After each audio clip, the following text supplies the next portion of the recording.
wrong with what I actually said, but that's my failure as a communicator. Last call, Joseph. Thanks for waiting. You're on with Jen and Matt. Hey, Joseph. Oh, really? Yeah, we're here. We're actually we're past our time. We are past the time, but we saved a little extra. We're going a little over for you. Okay. Well, anyway, you remember me on Joseph who talked about Bill, right? Yeah. Yeah. Atheists online, they make comments on that Bill video.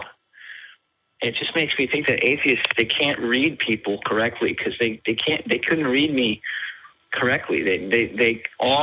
Nearly all of the atheists on the comments section said, Joe needs help. Joe needs professional help. I am a psychiatrist, and I am 100% certain that this guy needs to seek professional psychological help. So whoever said that is probably a shitty psychiatrist or psychologist because they shouldn't be engaged in that sort of diagnosis over an internet video. That said, while a lot of people would suggest that, I don't necessarily disagree with them based on the content and the emotion of the last call. But today you were calling in to ask about near-death experiences. Well, I do want to say something with that.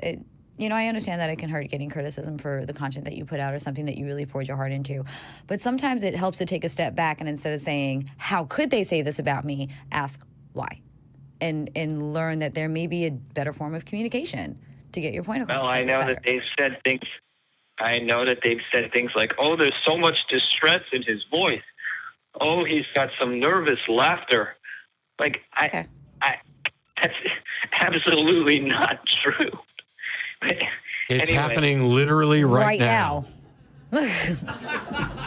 I had to take a step back real quick and went, oh boy. Okay. Hang on, pause.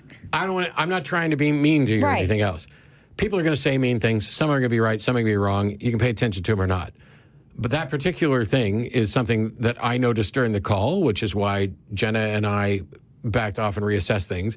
And what everybody here in the studio and watching is it literally happened as you were saying it. Now, that doesn't mean that you're broken and in need of psychotherapy or electric shock treatment or whatever else.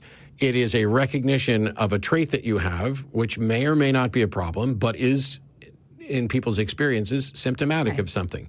And so maybe they're not necessarily trying to be mean. I'm not trying to be mean now when I said it's literally happening right now. I'm acknowledging a fact. And, you can either not be aware of it, or maybe it's something that you're so used to that you don't see it the way that is what people were talking about, is what happened right then. Right, and being mindful of, okay, this is something that I do, let's be a little more mindful of it, and maybe the message won't come across the way that it has been. But you don't got to change you. Yeah, no. What do you got? What's up? So, what's up with today, Joe? Yeah, so my question is, why don't you just simply believe people who have near-death experiences? I'm happy to believe that people are generally honestly conveying their understanding of an experience they have. Right. But that doesn't mean, and first of all, near-death experience, it's not, I wouldn't say it's not remarkable, but there's been enough study in this and enough people claiming it. So when somebody claims a near-death experience, I'm happy to believe that they were near death. Yes. And that they experienced something. It's their story and their interpretation of the events that happened and what conclusions they reach from them that are possible. Just like when somebody tells me they were abducted by aliens, I don't believe they were actually abducted by aliens. I believe they had an experience, and that's the best explanation that they're able to come up with. And it was a series of brain processes that could be translated into something spiritual or supernatural, that your brain was coping with this. Not so much that you actually walked down the light at the end of a tunnel. Mm-hmm. Okay, well, because if you look at people who have near-death experiences, you watch their interviews, first of all, a lot of them corroborate one another, but... No. So that's true for alien abductions as well? Right. And that's very much, that can be counted as towards religion. We told one story and other people... And some of them have admitted that they lied and faked it? Right. And so if we know that people can be dishonest about it, and we know that people can be wrong about it, How do we tell when somebody's actually accurately describing what actually happened? Well, I just think that, there have been so many near-death experiences that... Do you think people are being abducted by aliens?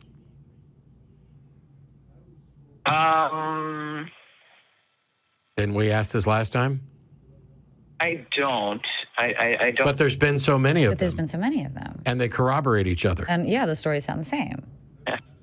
So why don't you just believe them? And I'm a little skeptical when, for some reason, something that we have yet to understand, everybody seems to have the same story.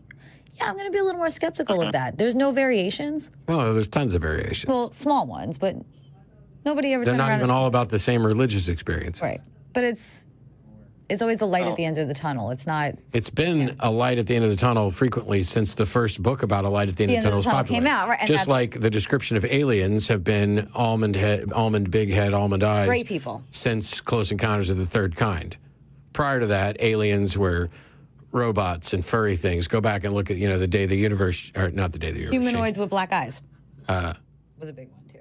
The black-eyed children. Well, Yeah. but I mean, you look at the progression of aliens, it became canonized after Close Encounters. Right. And the near-death experiences became canonized after we started publishing stories about them and the media started reporting on them. And now, if you want your story to be taken seriously, it needs to fit within the canon. Otherwise, you're just a nut. So if you say, I died on the table and was out for a minute and a half, and when they, while they were doing work on me, I traveled and I went to a land where there were fairies and dragons and leprechauns, and everything was this wonderful unicorn color, but everything tasted like poop. When you come back and you tell that story, nobody's going to take you seriously. No. But if you come back and tell a story about a light at the end of the tunnel and seeing loved ones and feeling peace and joy, Warmth and yellow and all that. or that you went to something that fits somebody's description of a hell or an afterlife that's common, all of a sudden people take you more seriously. And that's what makes me skeptical about it, because it makes it very easy to lie about it. But the other thing is, The template's already there. you don't have to be lying. If you've been indoctrinated into a culture, this is the type of story that your brain will make up based on the information you already have. So how do I tell the difference between somebody who actually went to heaven and somebody who just thinks they went to heaven? Whose brain was going through something extremely traumatic. Doesn't matter what the brain was doing. Well, how do I tell the difference between somebody who actually went to heaven and somebody who thinks they went to heaven?